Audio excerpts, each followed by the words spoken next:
Technology is such an interesting thing. It comes in many forms like analog or digital and has been used to make our lives easier and to speed up the progress of things that once took ages to do by comparison. It seems as though everywhere you look, technological progress just keeps going on and on. However, it seems that a lot of progress has been made seems to only be made for the sake of profit and commodity. We have all this technological advancement around us, yet people are still struggling to afford homes, runs rampant, and people seem to be worse off in some cases than before. Are we sure that the progress that we're making with technology is the kind of progress that we need? In John R. Cook's Death by Technology, the author makes the argument of the impact of technological progress on the world at large and how most technology is created from an economic standpoint rather than an environmental one. He argues that the technological progress we have is just a myth and that many of the justifications for continued progress aren't sound reasons to keep on going even when we have working technology that still functions. One of his main arguments is the misconception of Moore's Law. Moore states that while in the short term we may increase exponentially, in the long term that is not so. It's much more uncertain. Much like how there's a limit to how small you can make something, there's a limit to how fast and how much power pieces of technology can store. The misconception is that people believe that the increase will be constant and greater with each iteration, but the reality is there's only so much technology can do until it hits its limits. People use the misunderstanding to continue making more powerful technology that takes up more energy, usage, and waste, even though they don't need it to be upgraded. Cook also argues whether or not technological progress is truly necessary. Inventing technology simply for the sake of growth and commodity does nothing for the betterment of the environment or the human race. In fact, as technology progresses, people lose their jobs and increase risk to negative health effects. As technology increases, the energy needed to keep it up is also greater as well.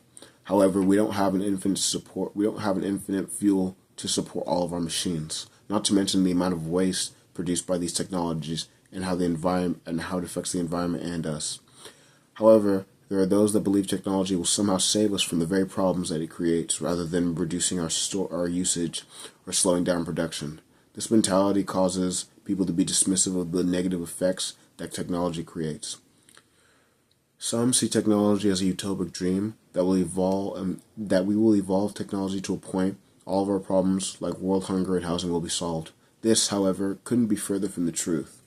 Ironically, technology has helped to facilitate a lot of the things that that Gurdon's utopian view claimed it would solve. Information is sold as a commodity, people's jobs are being replaced by technology, and sickness and disease still run rampant. Technology isn't the cure for our greed and avarice, but rather just another way of facilitating it. Ultimately, technology is simply a tool and not the end goal. But it seems that the overall populace has forgotten that, believing technology will solve any problems, even the ones that it inadvertently creates. This line of thinking seems to come from an overall unwillingness to conserve energy or to reduce energy consumption overall, like trying to have your cake and eat it too. Although a lot of technological progress hasn't been for the overall good, there's still some that does benefit people and the environment overall. However, due to the incremental levels of progress, they never get mentioned much by the populace. In Steven Johnson's Future Perfect, he argues how people tend to focus very much on the extreme ends of technology, whether good or bad, but most never look to see the slow steps of societal improvement that are made by it. He uses examples such as the chicken gun or different societal changes that have unfolded over the decades to show how, through incremental progress, we have gotten to where we are. Over the course of many decades, with many contributions from many people, we have achieved varying levels of societal progress that have led us to where we are right now. However, due to our pessimistic nature, we as humans forget about the positive things that progress has brought and only seem to focus on the negative.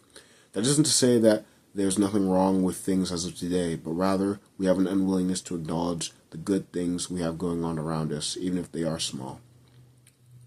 Johnson talks about digital technology and its potential for societal change, how the internet can be used as a role model for problem solving rather than some sort of cure for all the world's problems.